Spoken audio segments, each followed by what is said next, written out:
Yesu asifiwe. Nawasalimu wote katika jina la Yesu. Nikishukuru Mungu kwa ajili ya nafasi amenipatia tena ili kusudi tushiriki nasi neno la Mungu hata asubuhi katika jina la Yesu. Ukiwa na Biblia yako, mtazamaji wangu, unaweza kufungua katika kitabu cha Luka, mlango ni wa 18 mstari wa 27. Nitasoma mstari miwili ndio nitakaotoa ujumbe wangu, itakuwa baraka kwa jina la Yesu. Biblia inasema kwamba akasema, yasiyowezekana kwa wanadamu yanawezekana kwa Mungu. Pia kitabu cha Yeremia mlango wa 32 mstari wa 27, Biblia inasema kwamba tazama, mimi ni Bwana Mungu kwa wote wenye mwili.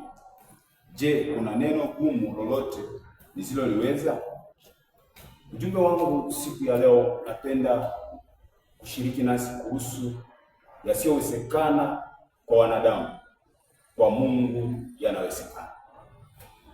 Tuko wakati ambapo katika ulimwengu mzima kuna mambo ambayo hayawezekani kwa maisha ya wanadamu.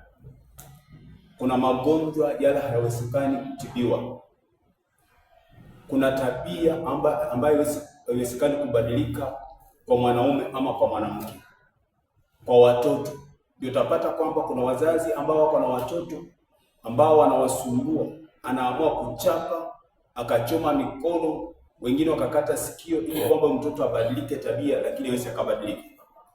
Kuna wale wanandoa ambao kuna tabia mume hapo naye imefanya mke wake afurahi, labda pengine akienda kutembea kwake anarudi usiku wa manane, mpaka mama anaona labda pengine akimfungia nje, asimfungulie mlango, amwambie rudi penye unatoka, ndiye atabadilika, lakini habadiliki, mpaka ukafika kwa nafasi ya kusema kwamba huyo wangu hawezi akabadilika.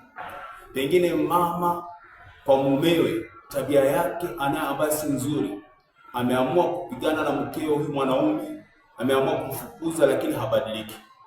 Bado nataka niseme kwamba kisichowezekana kwa mwanadamu, kwa Mungu kinawezekana. Ukikuja kwa text yangu hapa, huyu ni Yesu Kristo alipokuwa na wanafunzi wake. Akawa anatembea njiani, akakutana jamaa mmoja ambaye ni kijana tajiri. Alikuwa na mali mingi. Na huyo kijana akamuuliza, nifanyeje niweze kurithi ufalme wa mbinguni? Akamwambia, je, umeshika amri zote? Akasema, nimezishika zote tangia utoto wangu, na akazihesabu. Alipohesabu, Yesu akamwambia kwamba basi uza mali yako yote ukawie maskini. Na sababu najua tajiri hapo na pesa, atakula chenye anapenda, si chenye amepata.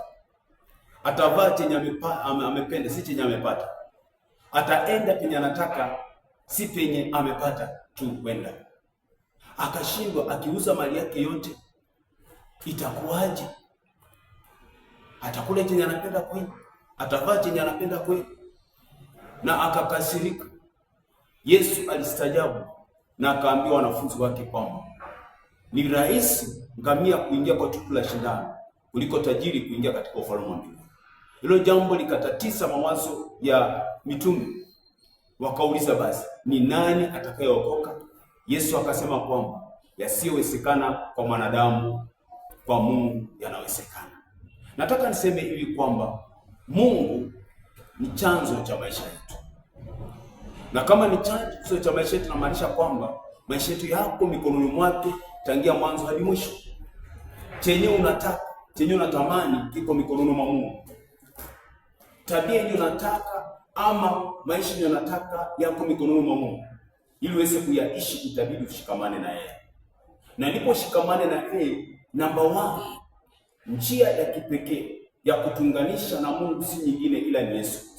That's why Biblia inasema kwamba Yesu ndiye njia, ukweli na uzima. Mtu haji kwa Baba pasipo kwa yeye Yesu. Tunakungamana na Yesu kwa njia gani? Biblia inasema kwamba ukikiri kwa kinywa chako kwa Yesu ni Bwana na kuamini kwa moyo wako kwake na kufufuka, utaokoka. Sababu kwa moyo mtu huamini kupata haki, na kwa kinywa hukiri hata kupata wokovu. Mstari wa 11 anasema kwamba, maana yake andiko anasema kwamba kila anayemwamini hataaibika. So muunganiko wetu na Mungu ni kwa kumpokea Yesu. Na tunapompokea Yesu, hapo tumeitwa sasa watoto wa Mungu. na watoto wa Mungu ili waweze kuishi faida ya kiungu ambaye ni miujiza inataka ya uponyaji. Vita inayopitia akupigania ni wewe kuungamana, wewe kuweza kuamini huyo ambaye ulikiri jina lake na kuamini kwa moyo wako kwa kufa kwake na kufufuka, naye ni Yesu Kristo. Nataka niseme kwamba Yesu anajua yale unayopitia, anajua uchungu wenye uko ndani ya moyo wako, anajua aibu yenye ambao umeipitia, anajua kesi yenye iko mbele yako, yenye hata ukiongea na mzazi wako anakurifaa kwa Mungu, anasema hakika hapo ni Mungu tu. Kuna wakati hata ambapo ulimwengu mzima wakati wa corona ungepata mataifa anasema kwamba makanisa tuombeeni Mungu, sababu wamefika kwa nafasi kwamba haiwezekani.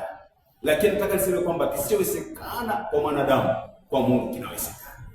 So imani yetu tukiinua kwa Mungu, imani ni mkono wa kupokea kutoka kwa Mungu. Imani ni funguo wa mibaraka zetu. Imani ndiyo ambayo inazalisha kinyo nataka. Kuna wale ambao wako kwa nyumba ya Mungu lakini hawaamini kwamba Mungu anaweza. Kuna wenye wanaamini kwamba Mungu anaweza kutenda mambo madogo lakini makubwa hawezi. Nataka nikwambie kwamba mwenye anaweza kutenda madogo ndio mwenye anaweza kutenda makubwa. Yale wanadamu hawawezi, yale bishop wako hawezi, yale mtume wako hawezi, yale mchungaji wako hawezi, yanawezekana kwa Mungu. Lakini ni kwako wewe uweze kuamini.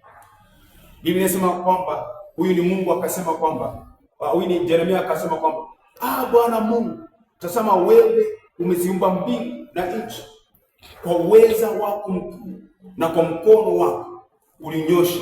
Hapana neno lililo ngumu usiloliweza. Hakuna neno ngumu lenye linaweza kumshinda Mungu. Lakini ndipo uone kwamba ni ngumu kwa madaktari, ni ngumu kwa taifa, ni ngumu kwa viongozi, ngumu kwa wazazi wako, ni wewe muamini Mungu. Kwa sababu inasema kwamba pasipo imani hatuwezi kumpendeza Mungu. Na kila mwenye anamkujia lazima amini kwamba yeye yupo na huwapa thawabu wanaomtafuta. Maana miujiza ni zawadi kwa watoto wa Mungu wenye wamwamini Mungu kupitia Yesu Kristo. Nataka nimalizie kwa kusema hivi. Kuna jamii moja ambayo ilikuwa ni ya watu watatu kwa Biblia. Hawatuelezi habari ya baba yao na mama yao. Lakini unapata tu kuna ndugu hapa na dada zake wawili. Huyu ni Lazaro, huyu ni Martha, na huyu ni Mary. Baada ya Mary kuweza kukombolewa kwa mapepo saba, Yesu alijiunga na jamii, akawa rafiki wao. Angelienda wanafanya ushirika pamoja. Nafikiri hawa ladies walisikia wana ulinzi tosha. Hawana wasiwasi, wana ndugu wawili. Na mmoja wao huyu ana uwezo wa kuponya, ana uwezo wa kukomboa, ana uwezo wa kutenda miujiza na ishara. Ikahappen Yesu hayupo ameenda mission zake kama kawaida na wanafunzi. Lazaro akagonjeka. Alipogonjeka hawakuwa na wasiwasi. Wakajua tukimtuma mtu kufikia Yesu ambaye rafiki wa hii jamii, atakuja na ndugu yetu atapona. Lakini walipomtuma mtu kufikia Yesu, Yesu akasema kwamba ugonjwa wa Lazaro sio kumuua, bali ni kwa ajili ya Mungu atupe utukufu. Na hapo kuja kwa wakati akamaliza siku 4 Lazaro akakufa. Alipokufa Yesu akajua sababu yeye ni Mungu. Akaambia wanafunzi wake kwamba rafiki yetu Lazaro amelala.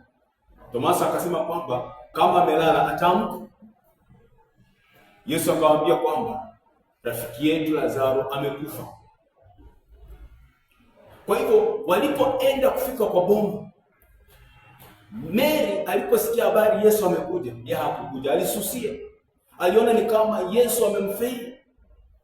Kuna watu wengi ambao akiwa ameomba mara ya kwanza hajaona majibu, imani yake inaisha kwa Mungu, anaona amemfeli na anaachana na Mungu. Usiachane na Mungu. Kuwa imara, Mungu atakutendea. So kwa hivyo akasusia. Lakini Martha aliposikia alimwendea Yesu. Na alipomwendea Yesu ni kama anamlaumu. Akamwambia, kama ungelikuwa hapa ndugu yangu hangelikufa.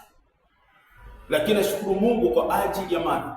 Ingawaje analaumu, lakini akasema kwamba kwa sababu ya uwepo wa Yesu. Moyoni mwake nafikiri alisema hivyo. Akasema kwamba najua, lakini najua lolote utakaloliomba kwa Mungu atalifanya. Hiyo ni imani, ndiyo imetendeka. Huyu amekufa, ameoza, haiwezekani tena kufufuka, hawezi tena akapona, lakini sababu ya presence ya Yesu Kristo, yaliyowashinda wanadamu, kwa Mungu yanawezekana. Na akasema kwamba kwa sababu uko hapa, mimi najua kwamba lolote utakalolisema litatendeka. Na Yesu akamwambia kwamba si nilikwambia ukiamini utaona utukufu wangu. My brother, my sister, kuna jambo mbona limefika mwisho. Ndoa imefika mwisho, biashara imefika mwisho, afya yake imefika mwisho. Watu wanajua utakufa, watu wanajua utaaibika, watu wanajua utashindwa. Nataka nikueleze kwamba uwepo wa Yesu Kristo ukiwa na wewe, lolote atakalolisema kwa Baba litafanyika kwa maisha yako. Utaona utukufu wa Mungu katika jina la Yesu. Aliposema hivyo basi, wakaenda. Mary ana shughuli kusema kwamba walimzika wapi? Sema kwamba huku amemaliza siku 4, akaenda. Kufika kwa ile kaburi, alimita Lazaro, na Lazaro akafufuka. Nini ninachoweza kusema? Hatua hiyo ilichukua kumpokea Yesu, ulifanya kitu kizuri. Uliamua kuamini mwenye ana uwezo, mwenye ana nguvu, mwenye ambaye hakuna jambo ngumu lenye linaweza kumshinda. Wende ikawa umefika mwisho sababu ya ugonjwa, umefika mwisho sababu ya ndoa yako, umefika mwisho sababu ya biashara, tunataka kuhama kwa huo mji. Nataka nikueleze kwamba uwepo wa Yesu uko pamoja na wewe, na yasiwezekana kwako, yasiwezekana kwa wanadamu, kwako yanawezekana. Amini tu pamoja na mimi ninapokuombea sasa, na utamuona ama utaona utukufu wa Mungu kwa jina la Yesu. Baba, katika jina la Yesu, nasema ni asante kwa ajili ya ujumbe wa siku ya leo. Neno lako nasema kwamba yasiwezekana kwa wanadamu, kwa Mungu yanawezekana. Tunapotazama ulimwengu mzima, hili neno haiwezekani, liko kila mahali. Kuna wenye wanasema kwamba haya magonjwa hayawezekani kupona, hii ndoa haiwezi kusimama, hii biashara haiwezekani kusimama. Yesu, maisha huyu mtu haiwezekani kubadilika, tabia yake haiwezi kubadilika. Lakini Mungu umenena nasi, yasiyowezekana kwa wanadamu, kwako yanawezekana. Lazaro alikuwa amekufa, ameoza, ananuka, yuko kaburini. Lakini wewe mwenye ambaye hakuna neno ngumu kwako, ulipokuja kwa imani ya Martha, aliposema kwamba najua lolote akalosema Mungu mbinguni atatenda. Tunaamini pamoja na huyu mtazamaji wangu, wale anayapitia, huyu mgonjwa wa kansa, huyu mgonjwa wa ukimwi, huyu mgonjwa wa uvimbe wa tumbo, huyu ambaye ndoa yake anapitia vita, hata anaamua kutaka kuachana na hii ndoa sababu mume wake habadiliki, mke wake habadiliki, ama watoto wana tabia mbaya. Mungu una uwezo kuwabadilisha. Natuma nguvu zako, natuma uweza wako unapenya kwa huo mwili, kwa hiyo nafsi na kwa hiyo roho, kuleta mabadiliko kwa ajili ya sifa na kusikurudie. Katika jina la Yesu naomba na kuamini. Amen.